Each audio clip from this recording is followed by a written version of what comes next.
Hello.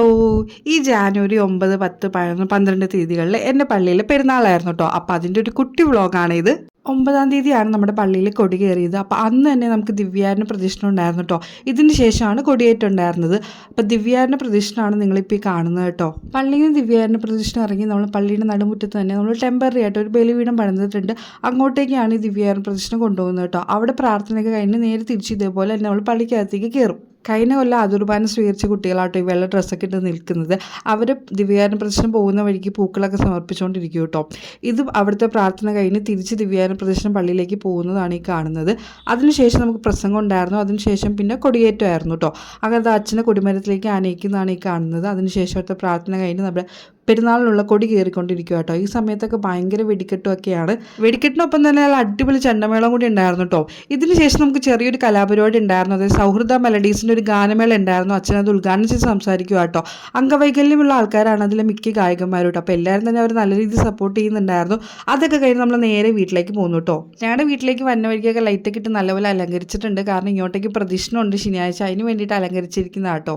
ഇതിപ്പോൾ വെള്ളിയാഴ്ചത്തെ പരിപാടിയാട്ടോ. വെള്ളിയാഴ്ച നമുക്ക് പള്ളിയിൽ നിന്ന് വീടുകളിലേക്ക് അമ്പെഴുന്നള്ളിക്കൽ ചടങ്ങ് ഉണ്ട് കേട്ടോ. അത് ഓരോ ഫാമിലി യൂണിറ്റ് വൈസ് ആയിട്ടാണ് ചെയ്യുന്നത്. അപ്പോൾ ഞങ്ങളുടെ ഫാമിലി യൂണിറ്റുള്ള എല്ലാവരും തന്നെ ഇതിൽ പങ്കെടുക്കും. പോണ വഴിക്ക് ഇതേപോലെ തന്നെ അക്രൈസ്തവരായിട്ടുള്ള ആൾക്കാർ ഇങ്ങനെ നേർച്ചിടാനായിട്ട് കാത്തു നിൽക്കും കേട്ടോ. ഏത് വീട്ടിലേക്കാണോ അമ്പ എഴുന്നള്ളിക്കുന്നത് ആ വീട്ടിലെ വ്യക്തി തന്നെ വന്നിട്ടാട്ടോ അമ്പ എടുക്കുന്നത്. അതുകൊണ്ട് തന്നെ ഇതിനകത്ത് എല്ലാ വീട്ടുകാരും തന്നെ പങ്കെടുക്കാറുണ്ട്. അത് വർഷങ്ങളായിട്ടുള്ള ഒരു ആചാരം ആട്ടോ ഇത്. പിന്നെ ചില വീടുകളിൽ നമുക്ക് ലഘുഭക്ഷണവും വെള്ളവും കാര്യങ്ങളൊക്കെ ഉണ്ട് കേട്ടോ. കാരണം നമ്മൾ ഒരുപാട് ദൂരം നടക്കുന്നുണ്ട്. അപ്പം ക്ഷീണമൊക്കെ മാറ്റാനായിട്ട് ചിലപ്പോൾ വെള്ളവും ലഘുഭക്ഷണവും കാര്യങ്ങളൊക്കെ നമുക്ക് കിട്ടും കേട്ടോ. ക്രിസ്ത്യാനികളുടെ വീടുകളിൽ മാത്രമല്ല ക്രൈസ്തവരായവരുടെ വീടുകളിലും കയറി എഴുന്നള്ളിക്കും കേട്ടോ. അവർക്ക് പുണ്യാളനോടുള്ള വിശ്വാസത്തെ പ്രതിയാണ് അവരങ്ങനെ ചെയ്യുന്നത്. അവരെല്ലാവരും തന്നെ എല്ലാ കൊല്ലവും മുടങ്ങാതെ കഴിയുന്നെടുക്കുന്ന ആൾക്കാരാട്ടോ. പിന്നെ കഴിഞ്ഞു കൊണ്ടിരുന്ന വീടുകളിൽ നമ്മൾ നല്ല രീതിയിൽ തന്നെ പടക്കം പൊട്ടിക്കും കേട്ടോ. അതിൻ്റെ പുറകിലൊരു ഐതിഹ്യം ഉണ്ടെന്നാണ് കേട്ടോ പറയുന്നത്. അതുപോലെ തന്നെ സെബസ്ത്യാനോസ് പുണ്യാളൻ്റെ പെരുന്നാളിന് നല്ല രീതിയിൽ വെടിക്കെട്ടുണ്ടാവും കേട്ടോ. അതിൻ്റെ കാരണം എന്താണെന്ന് വെച്ച് കഴിഞ്ഞാൽ പണ്ട് കാനൂർ പള്ളി പെരുന്നാളിന് സമയത്ത് വെടിക്കെട്ട് നടത്താതിരിക്കാൻ വേണ്ടിയിട്ട് അക്രൈസ്തവരായിട്ടുള്ള സഹോദരങ്ങൾ ഈ പടക്കങ്ങളെല്ലാം കൊണ്ട് കിണറ്റിക്കൊണ്ടിട്ടു. പക്ഷേ പ്രദക്ഷിണത്തിൻ്റെ സമയത്ത് പുണ്യാളിൻ്റെ രൂപം ഇറക്കിയപ്പോഴത്തേക്കും ആ പടക്കങ്ങളൊക്കെ കിണറ്റിക്കിടന്ന് പൊട്ടിയെന്നാണ് പറയപ്പെടുന്നത്. അതുകൊണ്ട് തന്നെ പുണ്യാളിൻ്റെ പെരുന്നാളിന് നല്ല രീതിയിൽ തന്നെ വെടിക്കെട്ടുണ്ടാവും കേട്ടോ. അതിൻ്റെ ഇടയ്ക്ക് ലൈറ്റ് കൊണ്ട് ഒരു പൂവ് ഉണ്ടാക്കിയായിരുന്നു. അത് ഈ വാവയ്ക്ക് കൊടുത്തപ്പോഴത്തേക്കും പൂവാന്ന് പറഞ്ഞാൽ എല്ലാവരും കൊണ്ട് മണപ്പിച്ചുകൊണ്ടിരിക്കുക കേട്ടോ. വീട്ടിലേക്ക് കരുന്നെടുത്തത് ജെറിയാണ്. അപ്പോൾ ജെറി തൊട്ടപ്പുറത്തുള്ള വീട്ടിൽ നിന്ന് കരുന്നെടുത്ത് വീട്ടിലേക്ക് വരുന്നതാട്ടോ ഈ കാണുന്നത്. അപ്പോൾ വീട്ടിലേക്ക് കരുന്ന് കയറുമ്പോഴുള്ള അവസ്ഥ ഇതാണ്.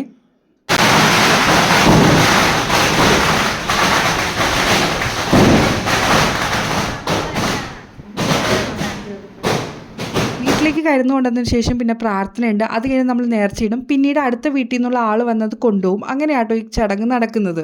ഇതായിരുന്നു നമ്മുടെ അവസാനത്തെ വീട്. ഇതിന് ശേഷം നമ്മൾ പിന്നെ കപ്പേളയിൽ പ്രാർത്ഥിച്ചതിന് ശേഷം നമ്മൾ പള്ളിയിലേക്ക് പോകുമായിരുന്നു.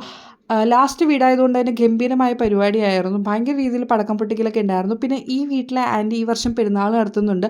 അതുകൊണ്ട് തന്നെ ഭയങ്കരമായ ആഘോഷമായിരുന്നു കേട്ടോ. ലാസ്റ്റ് വീടായതുകൊണ്ട് തന്നെ എല്ലാവർക്കും ഭയങ്കര ആവേശമായിരുന്നു കേട്ടോ. പിള്ളേർക്കൊക്കെ പടക്കം പൊട്ടിക്കാൻ ഭയങ്കര ഉത്സാഹമായിരുന്നു. പിന്നെ നമുക്ക് ഇവിടുന്ന് ഫുഡ് ഉണ്ടായിരുന്നു കേട്ടോ. ലാസ്റ്റ് വീടായതുകൊണ്ട് എല്ലാവരും ഇവിടുന്ന് ഫുഡ് കഴിച്ചിട്ടൊക്കെയാണ് പിന്നെ നേരെ പള്ളിയിലേക്ക് പോകുന്നത്. സമയം ഏകദേശം 10:45 കഴിഞ്ഞപ്പോഴാട്ടോ നമ്മൾ ഇങ്ങോട്ടേക്ക് എത്തിയത്. അതുകൊണ്ട് തന്നെ കനത്ത വിശപ്പുണ്ടായിരുന്നു. അങ്ങനെ ക്യൂ നിന്ന് ആ ഫുഡ് കിട്ടി. ബിരിയാണി ആയിരുന്നു കേട്ടോ നമുക്ക് ഫുഡ് ഉണ്ടായിരുന്നത്.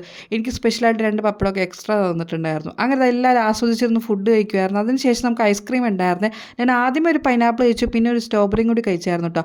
അപ്പോൾ ഒരുത്തി എൻ്റെ ഐസ്ക്രീമിനും കൂടി വന്നതാണ്. ഇതാണ് സാന്ദ്ര, എൻ്റെ കസിനാട്ടോ. ഇവളാണ് അടുത്ത കൊല്ലം ഒറ്റയ്ക്ക് പെരുന്നാൾ നടത്തുന്നത്. അങ്ങനെ എല്ലാവരും ഫുഡൊക്കെ കഴിച്ച് ഐസ്ക്രീം തുടഞ്ഞുകൊണ്ടിരിക്കും കേട്ടോ. ഇനി നമ്മൾ നേരെ കപ്പേളയിലേക്കാണ് പോകുന്നത്. അവിടെ നിന്ന് നമ്മൾ വരിയായിട്ട് പള്ളിയിലേക്ക് പോകും കേട്ടോ.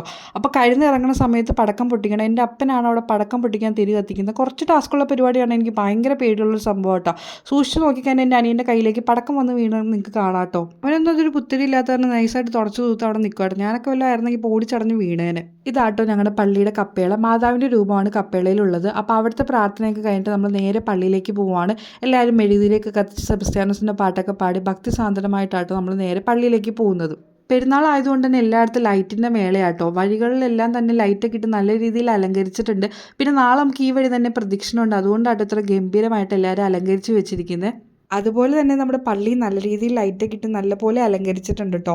അങ്ങനെ നമ്മുടെ പ്രദക്ഷിണം നേരെ പള്ളിയിലേക്ക് എത്തി. പുണ്യാളുടെ മുമ്പിൽ നമ്മൾ കരുന്നൊക്കെ സമർപ്പിച്ചതിന് ശേഷം പിന്നെ പ്രാർത്ഥനയാട്ടോ. എല്ലാ കൊല്ലത്തെ പോലെ നമ്മൾ തന്നെയാണ് ഈ പ്രാവശ്യം ലാസ്റ്റ് എത്തിയേക്കണം. അതിന് മാത്രം ഒരു മാറ്റമില്ല. നമ്മുടെ പള്ളിയിൽ സെബസ്ത്യാനോസ് പുണ്യാളിൻ്റെയും അതുപോലെ തന്നെ ഈശോ മറിയം യോഹന്നാൻ്റെയും ദർശന തിരുനാളാട്ടോ ആഘോഷിക്കുന്നത്. കാലത്തെ കുർബാനയ്ക്ക് വേണ്ടി അൽത്താര ഒരുക്കിയിരിക്കുന്നത് കേട്ടോ ഈ കാണുന്നത്. അതൊക്കെ കഴിഞ്ഞ് നമ്മൾ നേരെ വീട്ടിലേക്ക് പോകുന്നു. എൻ്റെ പപ്പയാണ് ആ കൊടയും വടിയൊക്കെ പിടിച്ച് നേരെ പോകുന്നത് കേട്ടോ. അതെന്താ കാര്യമെന്ന് വെച്ച് കഴിഞ്ഞാൽ അതിനകത്ത് ഫിറ്റ് ചെയ്തിരിക്കുന്ന ലൈറ്റ് കാര്യങ്ങളൊക്കെ പപ്പ ചെയ്തതാട്ടോ. ഈ വക അൽക്കുലത്തെ പരിപാടികളൊക്കെ പപ്പയുടെ സംഭവങ്ങളാണ്.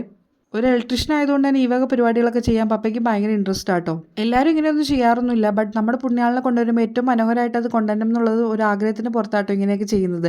ഈ കുട നമുക്ക് നാളെ പള്ളിയിലേക്ക് തിരിച്ചു കൊടുക്കാനുള്ളതാണ്. അതുകൊണ്ടാണ് ഈ പാതിരാത്രിക്ക് തന്നെ ഇരുന്നെല്ലാം കംപ്ലീറ്റ് ചെയ്യുന്നത് കേട്ടോ. പിന്നെ ഈ ലൈറ്റ് നമ്മുടെ പ്രദർശനത്തിന് ഉണ്ടായിരുന്നതാണ്, അത് സെറ്റ് ചെയ്യണം. അപ്പോൾ ബാക്കി വിശേഷങ്ങൾ അടുത്ത വീഡിയോയിൽ കാണാം. ടാറ്റാ.